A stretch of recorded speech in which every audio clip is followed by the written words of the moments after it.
is CBS News Miami. Good afternoon, and thank you for joining us. I'm Naja Sherman, and welcome to CBS News Miami's 4 p.m. Quickcast. Let's take a look at today's top stories. We begin with the latest on the California wildfires. At this hour, firefighters are bracing for more dangerous winds as the death toll rises to at least 24 people killed in these devastating fires. 92,000 people living in Los Angeles County are under evacuation orders, and curfews are in effect as firefighters brace for the next crucial threat. CBS News Miami's Laura Hafley is in Los Angeles with the latest. Firefighters from Napa joined the battle in Southern California, helping hose down a house engulfed in flames from the Palisades fire Sunday. An estimated 75% of the Pacific Palisades is wiped out. Only scorched earth remains. And with red flag warnings up through Wednesday, officials say high winds combined with low levels of humidity will keep the fire threat in all of Los Angeles County critical. We are not in the clear as of yet, and we must not let our guard down. And city officials say they've strategically positioned engine strike teams and task forces to respond rapidly to any new fire that breaks out. As crews continue to tackle hotspots, authorities say more than 24 people are missing, the majority in the Eaton fire area. The sheriff's department is asking residents for their patience as they search for victims. People are saying, I just want to go look at my house and I want to see what's left. We know that. But we have people literally looking for the remains of your neighbors. In hard-hit Altadena, one resident came back to find his home of 40 years survived. And after 40 years, you know, you got a lot of stuff you forget about that would disappear if the house burned down. So we were thankful that it didn't. At the Pasadena Convention Center, which is serving as a shelter, FEMA workers helped survivors register for assistance. I'm sure it hasn't been an easy time, but, you know, I'm glad you're here, right? And even though evacuations are still keeping some schools closed, Los Angeles Unified School District reopened most schools Monday. Laura Hafley, CBS News, Los Angeles.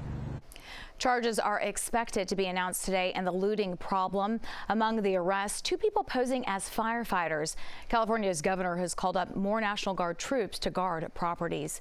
Please join CBS in helping those impacted by the California wildfires.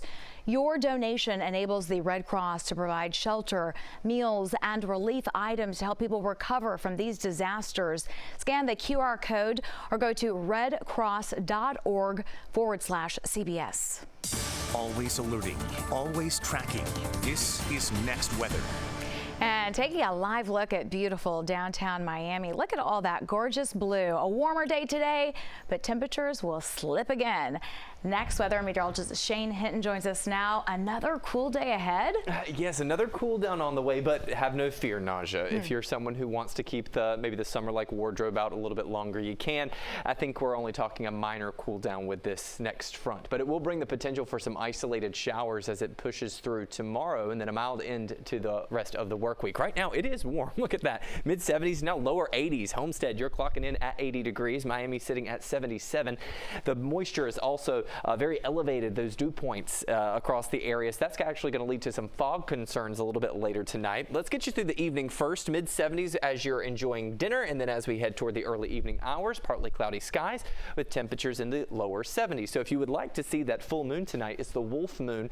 You should have pretty good viewing conditions to do so. Now, you will notice the fog tracker does have some fog building in as we head throughout the evening hours and into the morning hours on Tuesday. It looks like the densest fog is going to be in southwest Florida, but notice by 6 o'clock tomorrow morning, we could have visibility down to about a half a mile. It looks like the Keys could have a little bit clearer conditions, but you will want to factor that in for your morning commute tomorrow. Right now, it does look like that should lift, at least for most of South Florida by midday. We'll have to keep our eyes on whether or not the trends continue to show fog lingering for the Keys through the lunchtime hours. So tomorrow is going to be a mild and foggy start tonight into tomorrow morning. That cold front is going to be swinging through around midday. That will spark up the potential for some isolated showers, but also should should help to clear out that fog that I was just mentioning. It will be a cloudy day overall tomorrow, but the sunshine will return for the middle and back half of the work week, where we will be trending a bit cooler, but I do still think highs will be in the lower 70s as we make our way toward the weekend. That's when we warm up even further. I think we'll actually make a return back to the lower 80s. Let's talk about the showers and time them out for you tomorrow. I think most of us will stay dry, but notice that as that cold front kind of swings in, this is at 8 o'clock in the morning, some isolated showers in Broward and northern Miami-Dade County, and then by around lunchtime, most of that activity is out in the Atlantic, and then we'll be drying out as we make our way into Wednesday. And look at that, it'll be clearing up quite nicely. Tomorrow morning, we're going to wake up with temperatures in the mid to upper 60s. I think our warmest areas are going to be in Marathon and Key West, Miami clocking in at around 65. Walking you through the day tomorrow, keep the umbrella handy just for the morning and then lunchtime hours. By the time that we make our way back into the evening and then overnight hours, conditions will have dried up significantly. Temperature is going to be in the mid to upper 70s for tomorrow, maybe a few degrees lower than that in Marathon and Key West. And as we take a look at your 7-day forecast, you'll notice those afternoon highs, they only dip into the lower 70s for the back half of the work week. Looking ahead to the weekend, lower 80s for our afternoon highs. I do see some isolated shower chances in the forecast models. We'll continue to fine-tune those throughout the week. Naja? Shane, thank you. Florida Governor Ron DeSantis is calling for a special legislative session. It's to implement President-elect Trump's immigration policies once he takes office next week. But we have a responsibility to be in this fight. State and local officials in Florida must help the Trump administration enforce our nation's immigration laws. And we are going to need, in order to do that effectively, we are going to need legislation to impose additional duties on local officials and provide funding for those local officials. The special session will also address hurricane recovery, the condo crisis, and the ballot initiative process. The session is expected to be held the week of January 27th. President-elect Donald Trump will take the oath of office 1 week from today. His team is racing to try to get his cabinet in place, but first, they must go through Congress. CBS News Miami's Natalie Brand is on Capitol Hill with a preview of the confirmation hearings scheduled this week. For weeks, senators have been meeting privately with a number of President-elect Donald Trump's cabinet picks, but now they will have a chance to grill them about their records in public. More than a dozen of Trump's selections to run the nation's top agencies will take the hot seat in coming days during Senate confirmation hearings starting Tuesday. That includes Trump's controversial pick to run the Department of Defense, Pete Hegseth, a former Fox News host who faces allegations of sexual misconduct, excessive drinking, and financial mismanagement while leading a veterans advocacy group. Hegseth has denied the accusations and underwent an FBI background check. The findings were shared with the top 2 members of the Senate Armed Services Committee, but some Democratic senators want them to be shared more widely with lawmakers given their concerns about Hegseth. Meanwhile, a group of Navy SEALs and veterans who support his nomination are traveling to Washington, D.C. to rally around him ahead of the confirmation hearing tomorrow. Natalie Brand, CBS News, Capitol Hill. Progress is being made in talks over a possible Israel-Hamas ceasefire in Gaza. President Biden and Israeli Prime Minister Benjamin Netanyahu spoke on the phone Sunday. They talked about the release of hostages in exchange for an immediate ceasefire in Gaza. Far-right Israeli ministers have threatened to resign and topple Netanyahu's government coalition if he accepts Biden's proposal. They want the fighting to continue until Hamas is destroyed. President-elect Trump has said, quote, "All hell will break out if the hostages aren't released by his inauguration." A 73-year-old man is recovering. He was brutally attacked inside his own Fort Lauderdale home over the weekend. Norm says he was going back to his home from taking out the trash when he came face to face with a thief inside. Norm says the man attacked him. Just get down on your face. He started kicking me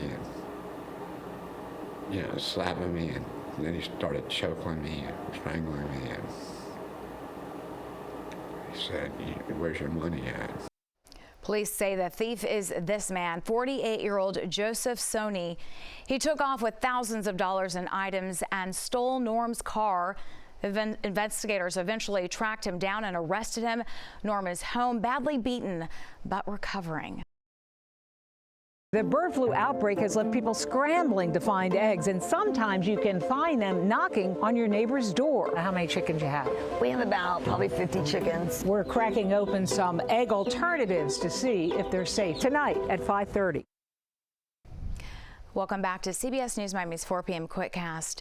A new era for the Miami-Dade Elections office with the swearing in of a new Supervisor of Elections. CBS News Miami's Morgan Reiner was at today's ceremony in Hialeah.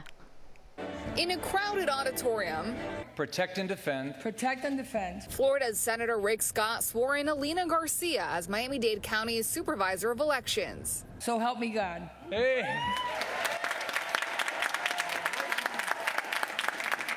This is the first time in 66 years that voters picked the person for the role. Previously, the supervisor was appointed by the county mayor, but a 2018 state constitutional amendment made it an independent elected office. In this very, very important and really redirection, if we could say that about our county, for the first time, elected in a partisan way, but elected officials will now be representing the people of Miami-Dade County in crucial, extremely crucial roles. Shortly after swearing in, Garcia took to the stage, a beacon of the American dream.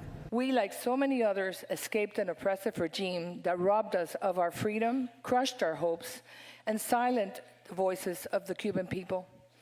The suffering of the Cuban people and the pain of our brothers and sisters in Venezuela serve as a stark reminder of how precious and fragile freedom truly is. Garcia has promised to make the office more modern and transparent. Help me God. As part of the same ceremony, the tax collector and the property appraiser were both sworn in. That was Morgan Reiner reporting. And now to a health alert. Winter weather illnesses are making a big return. The Centers for Disease Control says flu cases jumped more than 18% in the last week of 2024. Hospital visits are also up. And it's not just the flu. COVID, RSV, and norovirus cases have also skyrocketed. Doctors say it's not too late to get your flu shot. Arbys is trying to help its customers keep their New Year's resolutions, sort of. For just this week, the fast food chain is launching its New Year's same menu, renaming some of its classic offerings as healthy alternatives. So this is how it works. The small curly fry is listed as steamed vegetables, and the double beef and cheddar sandwich as salad with dressing. The company says the new menu takes the pressure off those held accountable by family and friends, keeping their goals while offering a cheat day. And that does it for CBS News Miami Quickcast. I'm Naja Sherman. Stay tuned for more news right here on CBS News Miami, and have a great day.